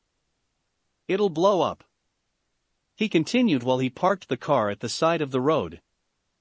Sure. A run would help my heart rate go down. Bruce sarcastically replied. He's already at 170 BPM. He could feel the other guy fighting his way out. Eric and Bruce were able to place some distance between them and the car. They could hear the car blow up a few seconds later. Eric could hear the helicopter hovering over one of the rooftops. The Black Ops team should be dropping somewhere near them. We're going to get fucked if we stay right here, Eric said while looking around. We need to get up the rooftops or to the open road, so this doesn't turn into a murdering hole. He added before looking towards Bruce. How's your cardio? Better than most, but I can't do more than this. Bruce answered. That's better than nothing. Eric replied. They got themselves out of the tight commercial district into the open highway. They only need to get across it to get to the warehouse district. The only problem was black SUVs, and MRAPs formed a blockade in front of them while a team is closing in from behind. Fuck. Eric shouted while pulling Bruce inside one of the corner stores with a vantage point of both the highway and the alley they just came from.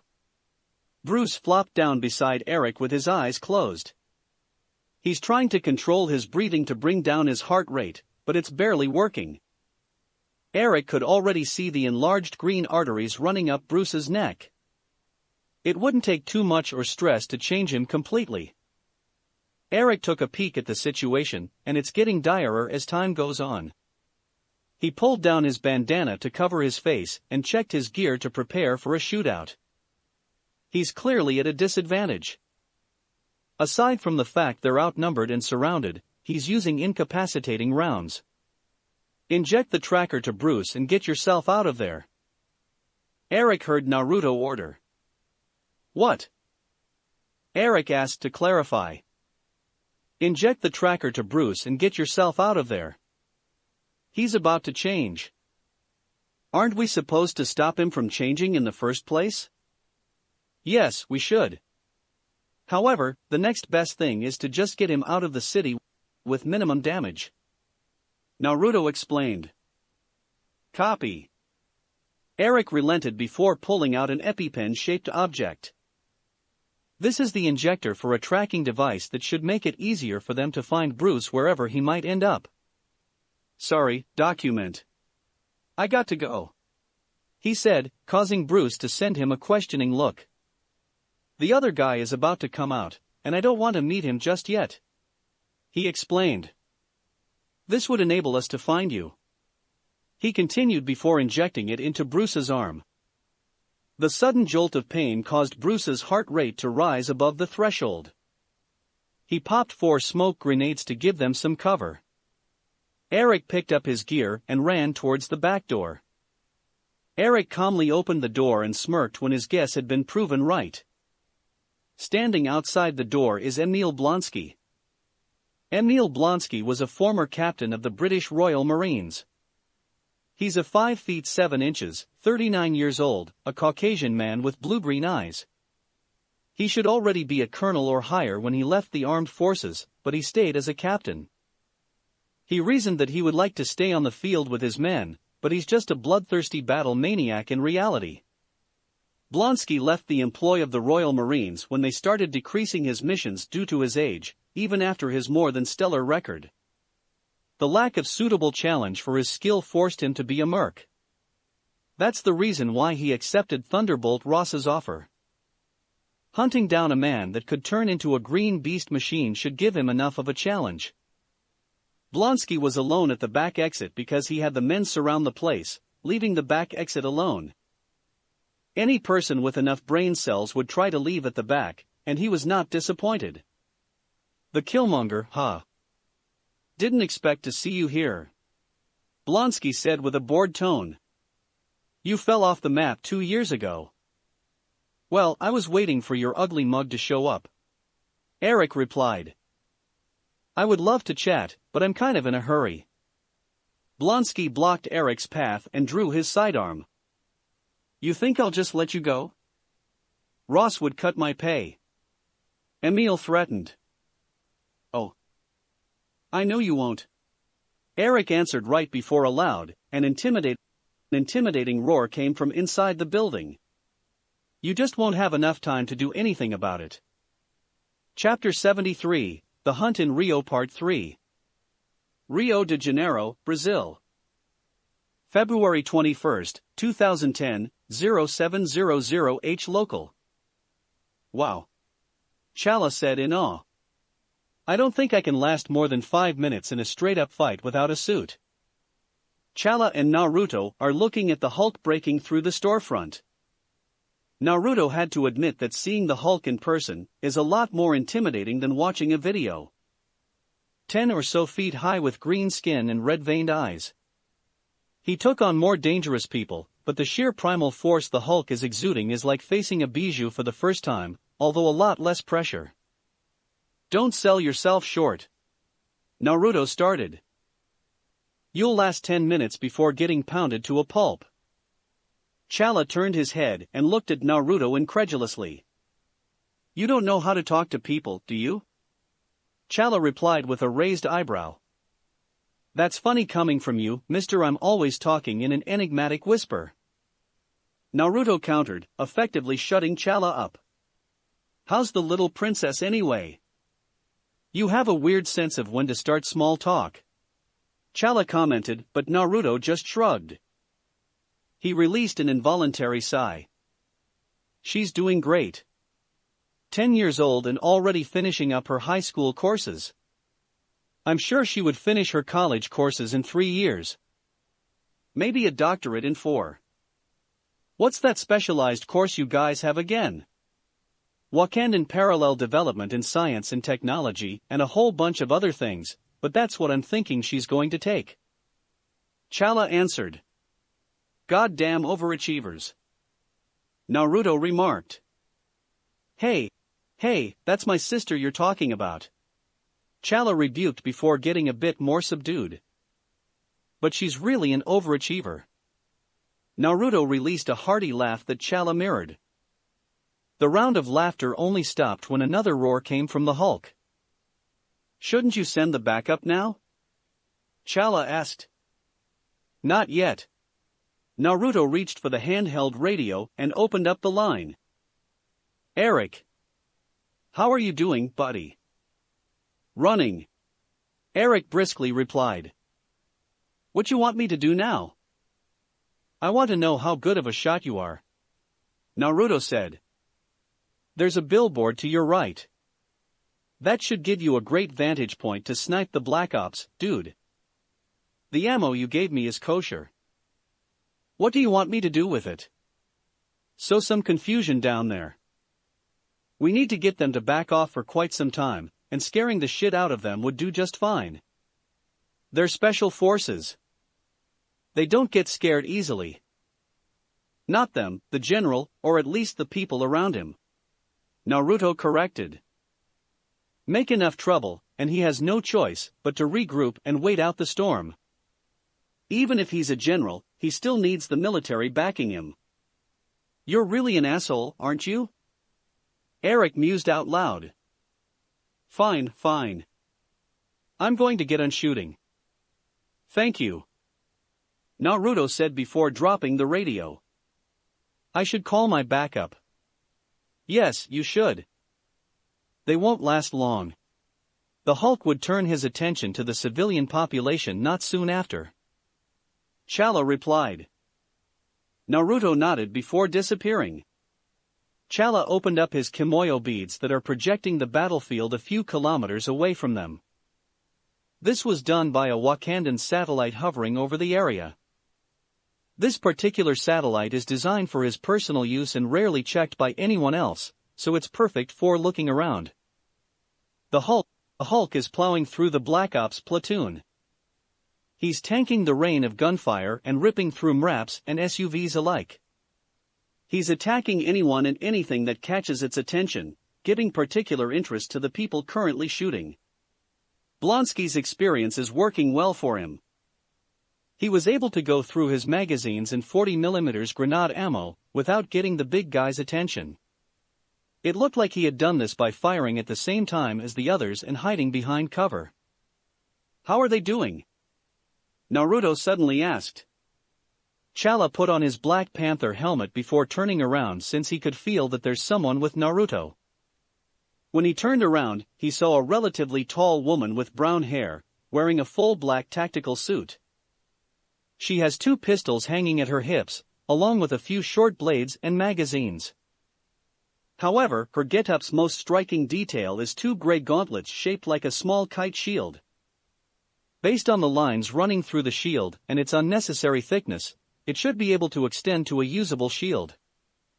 As he was looking over the shield, he noticed that it was made from a very familiar metal. Naruto? Chala called out. Naruto hummed in acknowledgement. I asked that vibranium? Yup. Found a vibranium meteorite in Madagascar.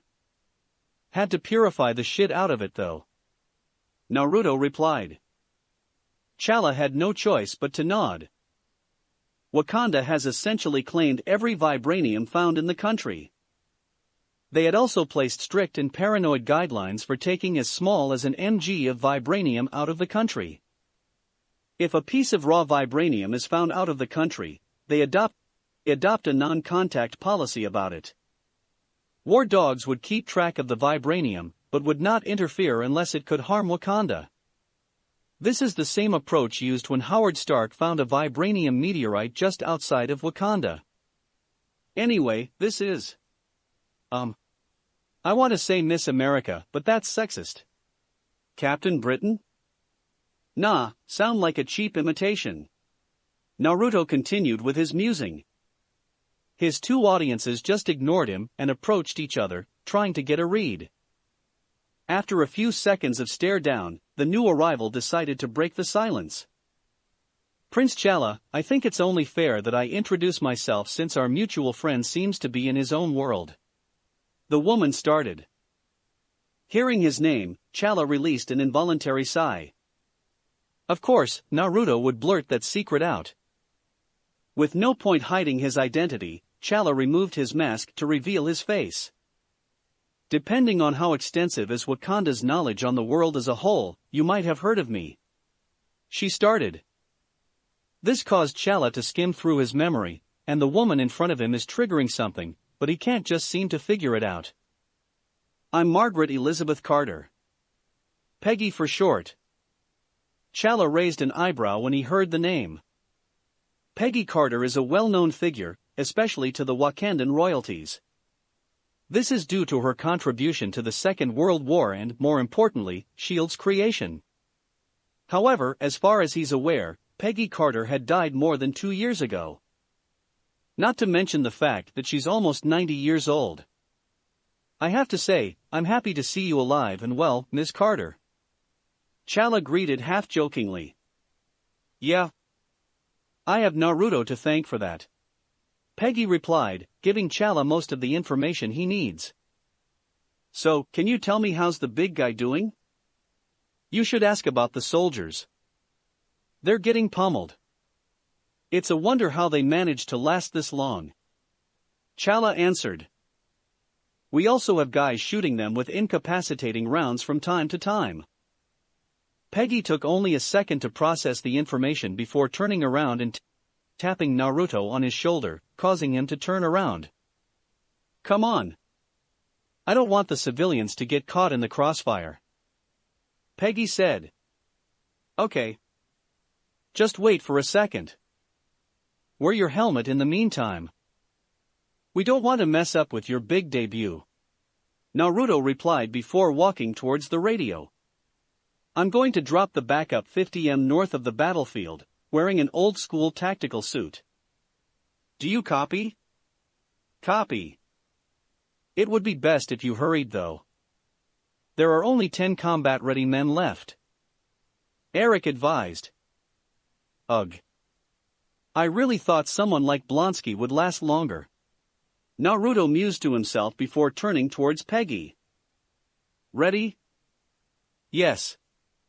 Peggy answered before Naruto, and she disappeared. Rio de Janeiro, Brazil. February 21, 2010, 0710H local. Emil Blonsky would never admit it, but he's having the time of his life. The thrill of the hunt, and now, the fight. Only his training gave him enough pause to give his men orders. But after 10 minutes of brutal back and forth, even Blonsky had to frown. It's fun when you have the chance to get out of the situation, but there's no thrill in the hunt if there's a 100% chance you would get pummeled to the ground. Add the fact that someone is shooting some form of tranq darts to the team, and you got a soldier's worst nightmare. Peggy was dropped somewhere north of the general area. She can clearly hear gunfire and destruction. Without missing a beat, the super soldier ran towards the highway. She took a moment to assess the situation before heading straight to the Hulk. A few meters before Peggy reached the Hulk, she jumped high off the ground and delivered a devastating punch straight to the green guy's face. This caused the Hulk to stagger backward. Ceasefire! Ceasefire! Ceasefire! Blonsky ordered.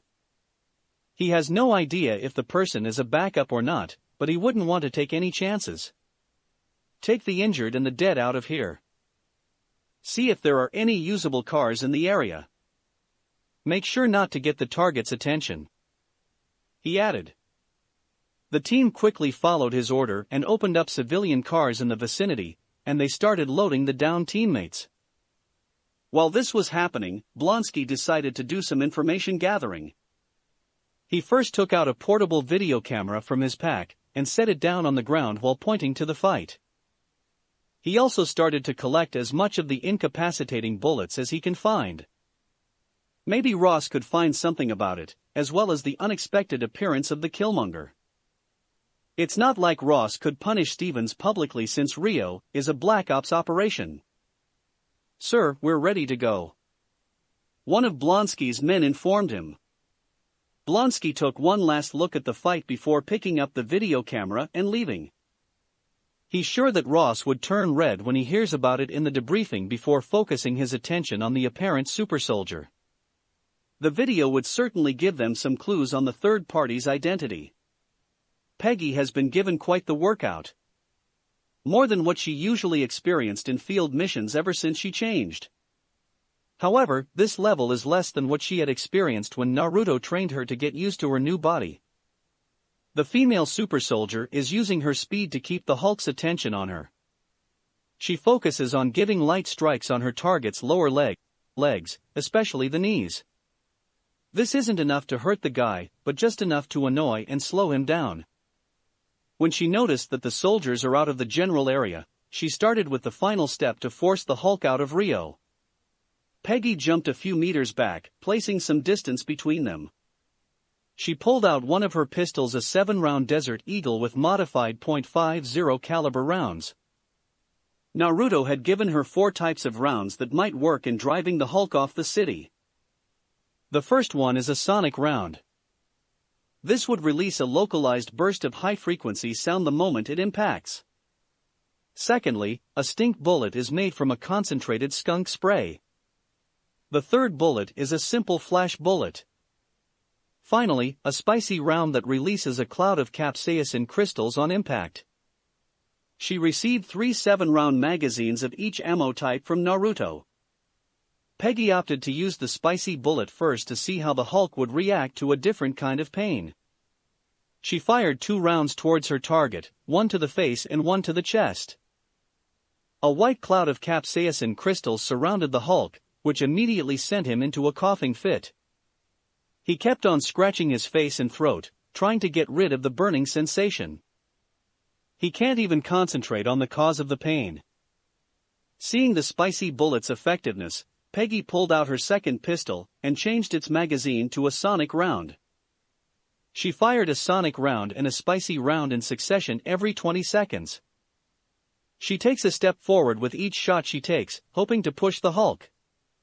The super soldier is fully expecting the green behemoth to run away any moment now, but she underestimated his tenacity.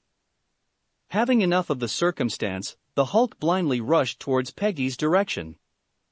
She was able to dodge the charge, but the Hulk had quickly recovered and started sending debris towards her. The situation worsens as time goes on since the Hulk is mixing charges, throwing debris, and punching, effectively decreasing her window to fire some shots in. With no other choice, she holstered her guns and took out 2 grenades. One is a smoke/flash grenade, which would disorient the Hulk, while the other is a spicy grenade. Combining the 2 would hopefully distract the Hulk long enough for her to get out while dissuading the Hulk from engaging the possible targets. She just needs to step in again in case her plan fails.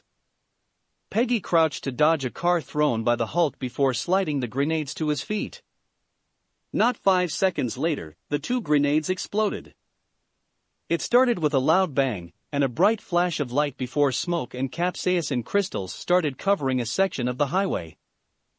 She quickly turned back around and started running to a nearby building that would give her a vantage point of the Hulk. She could see the Hulk looking around for her after the smoke dissipated. His eyes are red from the capsaicin irritant. To her relief, the Hulk jumped high up into the air, presumably out of the city, after not finding his previous target. Wow, didn't expect the spicy bomb to work that well, Naruto said as he suddenly appeared beside Peggy. Don't worry. The big guy is already out of the city. That's good, Peggy replied while trying to catch her breath.